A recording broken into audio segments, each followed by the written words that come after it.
बलात्काराला जोपर्यंत फाशीची शिक्षा होणार नाही, एक भीती त्यानिमित्तानं निर्माण होणार नाही, तोपर्यंत अशा पद्धतीच्या घटना कमी होणार नाही आणि त्यासाठी राज्य शासनाने प्रयत्न करावे। हा जो आम्ही मसुदा तिथे मंजुरीसाठी पाठवला आहे, याच्यामध्ये जर काही तांत्रिक अडचणी असतील तर त्या तांत्रिक अडचणीसुद्धा त्यांनी चर्चा करून दूर करू शकतात। पण हा कायदा, शक्ती कायदा लवकरात लवकर मंजूर करावा अशी राज्याचा माजी गृहमंत्री म्हणून माझी राज्याला विनंती आहे। बलात्काराला फाशी शिक्षा झाली पाहिजे याच्या पद्धतीचं वक्तव्य माजी उपमुख्यमंत्री अजितदादा पवार यांनी केलं 3 दिवसापूर्वी। एकनाथजी शिंदे साहेब यांनी सुद्धा बलात्काराला फाशीची शिक्षा झाली पाहिजे अशा पद्धतीचं वक्तव्य केलं। त्याच्यामुळे राज्य शासनाने जर हा विषय जर केंद्राकडे लावून धरला तर शक्ती कायदा लवकरात लवकर मंजूर होऊ शकतो आणि हा मंजूर झाल्यानंतर महाराष्ट्रामध्ये बलात्काराला फाशी देणं जेव्हा चालू होईल, त्याचा धाक जो निर्माण होईल, त्याच्यामुळे ह्या घटना पुढील काळामध्ये मोठ्या प्रमाणात कमी होऊ शकतात। या बाबतीत राज्य शासनाने पावलं उचलावी अशी मी राज्य शासनाला विनंती करतो।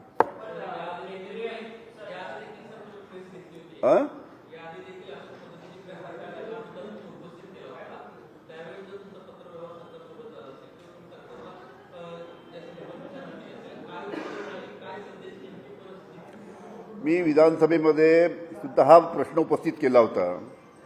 त्यावेळेस सुद्धा उत्तर देताना राज्य शासनाच्या माध्यमातून सांगण्यात आलं होतं की त्याच्यामध्ये तांत्रिक अडचणी काही आहेत। तर माझी एकच विनंती आहे राज्य शासनाला की त्याच्यामध्ये काही तांत्रिक अडचणी ज्या काही असतील त्या तज्ज्ञ लोकांशी चर्चा करून त्या दूर करून हा कायदा लागू केला पाहिजे।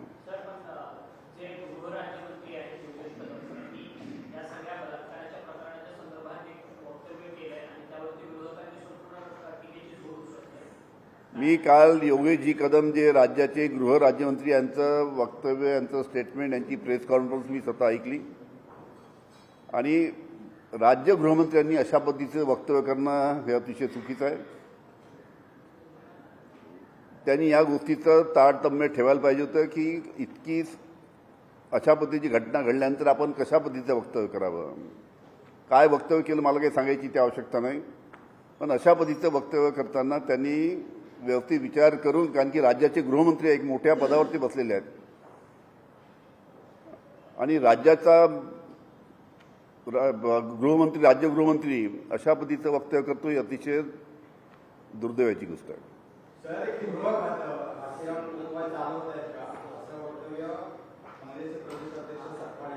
काय कोण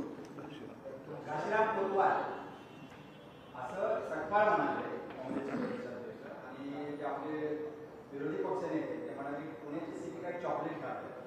माजी गृहमंत्री म्हणून तुमची रिॲक्शन काय सध्याच्या गृहखात्याच्या कारभाराबद्दल आणि स्वागतच्या घटनेच्या? असं आहे की या अशा ज्या घटना होतात त्याच्यामध्ये स्वतः राज्याच्या गृहमंत्र्यांनी लक्ष घालून या घटना कशा कमी होतील आणि कशा पद्धतीचं भीतीचं वातावरण त्या निमित्तानं जो कोणी अशी हिंमत करतो त्याच्यासमोर अशा जर काही भीतीचं वातावरण, म्हणजे शक्ती कायद्यासारखी जर आपण कायदा मंजूर करून घेतला आणि फाशीची शिक्षा जर त्याला दिली तर एक प्रकारची भीती, त्या कायद्याची भीती अशा गुन्हेगारी प्रवृत्तीच्या लोकांना राहील आणि अशा पद्धतीच्या घटना ते करणार नाही। माझी राज्याच्या गृहमंत्र्याला आणि मुख्यमंत्र्यांना विनंती आहे की त्यांनी पाठपुरावा करून काही तांत्रिक अडचणी असतील त्या दूर करून हा कायदा, शक्ती कायदा महाराष्ट्रामध्ये लागू करावा अशी माझी गृहमंत्र्यांना सुद्धा विनंती आहे।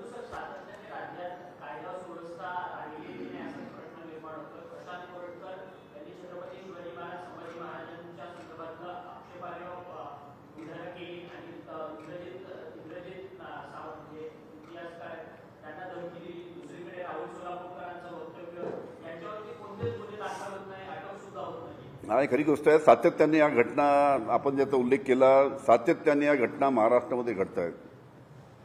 त्याच्यामुळे महाराष्ट्राची कायदा सुव्यवस्था कशा पद्धतीनं सुधारायची या बाबतीत सुद्धा राज्य शासनाने लक्ष घालण्याची, गृहमंत्र्यांनी लक्ष घालण्याची आवश्यकता आहे।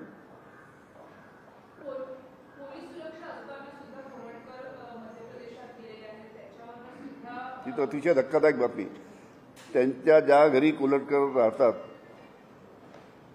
त्यांना त्या घराला पोलिसांनी पोलिसाची सुरक्षा होती, तरी पण ते फरार झाले. ही फार आश्चर्याची गोष्ट आहे की कसे काय फरार झालेत. म्हणजे पोलिसांचं संरक्षण त्यांच्या घराच्या तिथे असताना सुद्धा पोलिसांच्या संरक्षणामध्ये कसे काय फरार झालेत याची मोठी आश्चर्यकारक गोष्ट आहे. याच्या बाबतीत सुद्धा राज्य शासनाने हा विषय सुद्धा अतिशय गांभीर्याने घेण्याची आवश्यकता आहे.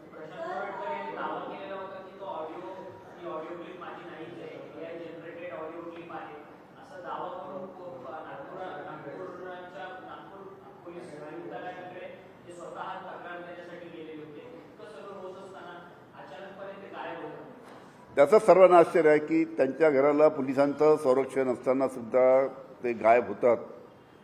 याचं सर्वांना आश्चर्य आहे आणि या बाबतीत सुद्धा सखोल चौकशी करायला पाहिजे.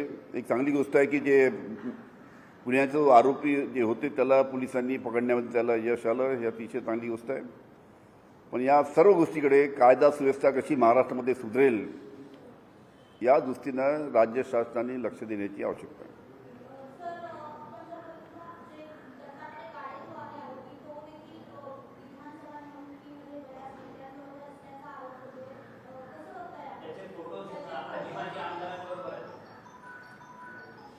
त्याची मला काही कल्पना नाही, मी माहिती घेतो त्याची काय तर.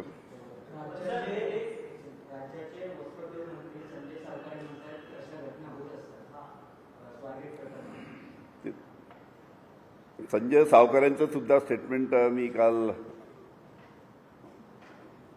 टीव्हीवर ऐकलं आणि त्यांनी सुद्धा ज्या पद्धतीने स्टेटमेंट दिलं, एक राज्याचा मंत्री अशा पद्धतीने बोलत असेल की अत्याचाराच्या महिलांवर किंवा तरुणीवर अत्याचाराच्या घटना घडतच असतात, अशा पद्धतीचं एका जबाबदार मंत्र्यांनी वक्तव्य करणं अतिशय चुकीचं आहे.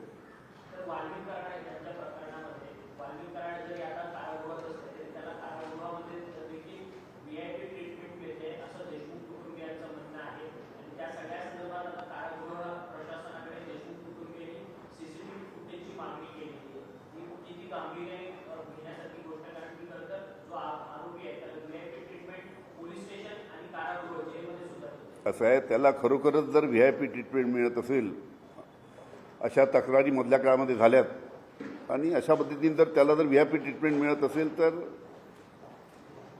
ज्या पोलिसांनी अशा पद्धतीची हिंमत केली की त्याला VIP ट्रीटमेंट द्यायची, त्याच्यावर कारवाई झाली पाहिजे.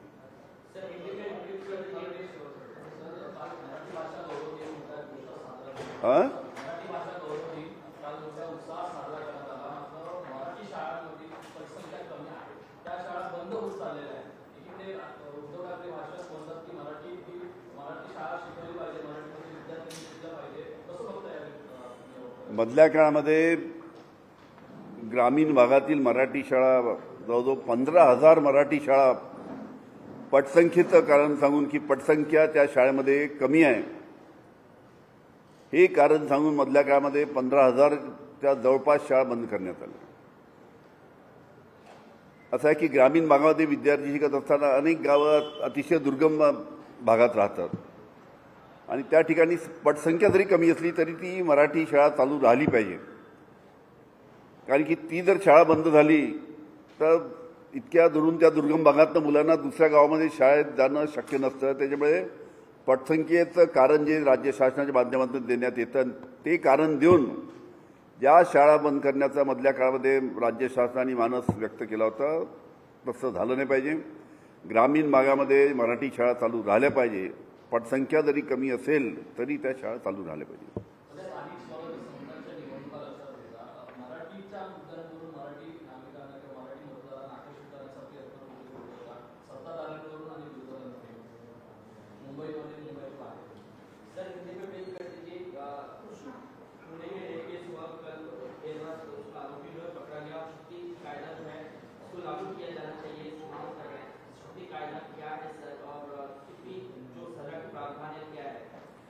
ऐसा है कि कुछ दिन पहले जो पूना में जो घटना घटी कि एक जो महिला थी, तरुणी थी, उसके ऊपर बलात्कार किया गया. महाराष्ट्र में 2 साल में करीबन 1500 ऐसी घटना घटी है कि जिसमें महिला और तरुणी के ऊपर बलात्कार हुआ है. और ये जो आंकड़ेवारी है ये महाराष्ट्र के लिए बहुत ही धक्कादायक है कि 2 साल में 1500 घटना इस प्रकार की महिला के ऊपर अत्याचार की जब घटती है तो ये आंकड़ेवारी महाराष्ट्र को बहुत चौंकाने वाली है। और इसके लिए जब मैं राज्य का गृह मंत्री था तब हमने एक शक्ति कायदा लाया था। वो शक्ति कायदे के जरिए जब भी ऐसी बलात्कार की घटना घटती है तो उसमें जो भी आरोपी है उसको फांसी की शिक्षा दी जाए, इस प्रकार का प्रावधान उस शक्ति कायदे में था। ये शक्ति कायदा लाने के लिए सर्व पार्टी के आमदार, हमने इसके मेंबर 21 आमदार इस कायदे की कमेटी के मेंबर थे। उन्होंने सभी राज्य में जो भी महिला संगठन है उनसे बात की, तज्ञ लोगों से बात की और इसका प्रारूप पक्का किया और प्रारूप पक्का करके इसको विधानसभा और विधान परिषद ने भी मंजूरी दिया। और अंतिम मंजूरी के लिए हमने ये शक्ति कायदा केंद्र को भेजा है। केंद्र शासन ने इसको अभी तक मंजूरी दी नहीं है। मेरी राज्य शासन से दरखास्त है, मेरी गुजारिश है राज्य शासन की, इन्होंने केंद्र शासन में जो 4 साल से जो राज्य की तरफ से जो शक्ति कायदा अंतिम मंजूरी के लिए जो भेजा गया था उसको जल्द से जल्द मंजूरी केंद्र शासन में लाके इस कायदे की अमलबजावनी महाराष्ट्र में करना चाहिए ताकि इस प्रकार की घटना घटती है तो जो भी आरोपी उसको फांसी की शिक्षा दी जाए। उसके लिए राज्य शासन ने प्रयास करके उसको मंजूर करके लाना चाहिए। उसमें कुछ तांत्रिक कठिनाइयां है तो उसको भी जो भी तज्ञ लोग हैं, टेक्निकल लोग हैं, उनसे बातचीत करके उनको कोई दुरुस्ती करना है वो करके ये कायदा जब महाराष्ट्र में लाएंगे तब इस प्रकार की घटना महाराष्ट्र में कम होने की काफी उम्मीद है। सर, लेकिन जिस आप ये कहते हैं इस प्रकार की घटना जो है वो होती रहती है। एक महाराष्ट्र के एक राज्य मंत्री इस प्रकार का बयान देते हैं, ये बड़ी दुखद बात है।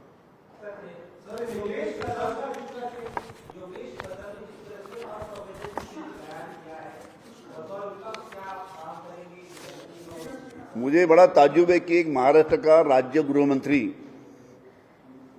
एक जिम्मेदार पोस्ट पे जो बैठा हुआ है इस प्रकार से बयान देता है, बहुत ही असंवेदनशील। ये बड़ी दुखद बात है। एक मंत्री ने सोच समझ के पूरी जानकारी लेके बयान देना चाहिए। सर, इसके अलावा देवेंद्र फडणवीस के पास गृह मंत्रालय भी है। कांग्रेस और ठाकरे सेना कहना है कि हमें एक स्वतंत्र गृह मंत्री होना चाहिए। संभाल नहीं पा रहे पुणे की घटना एक और जिससे राज्य में कानून व्यवस्था बिगड़ गई, उसी का एक उदाहरण है। अब इसके बारे में राज्य शासन ने सोचना चाहिए कि आपने जो सवाल किया उसके बारे में क्या करना क्या नहीं करना, उस राज्य शासन की सोच का सवाल है। धन्यवाद।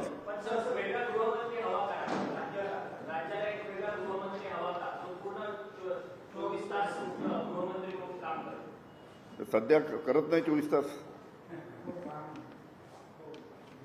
आता तो त्यांचा प्रश्न आहे, राज्याचा प्रश्न आहे, राज्यांनी काय करायचं काय नाही।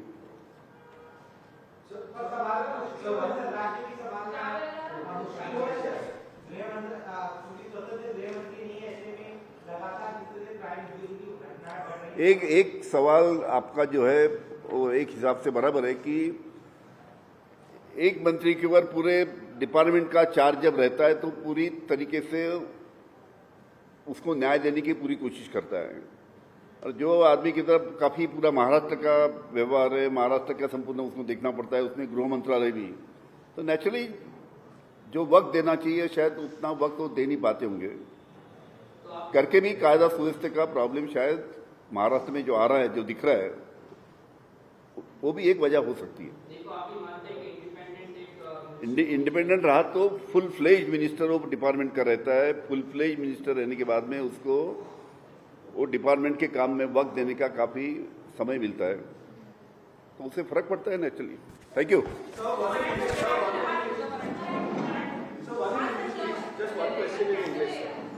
One question in English, sir. Communication in English. Just one question, like a basic. I record it very quickly. नहीं, मराठी में।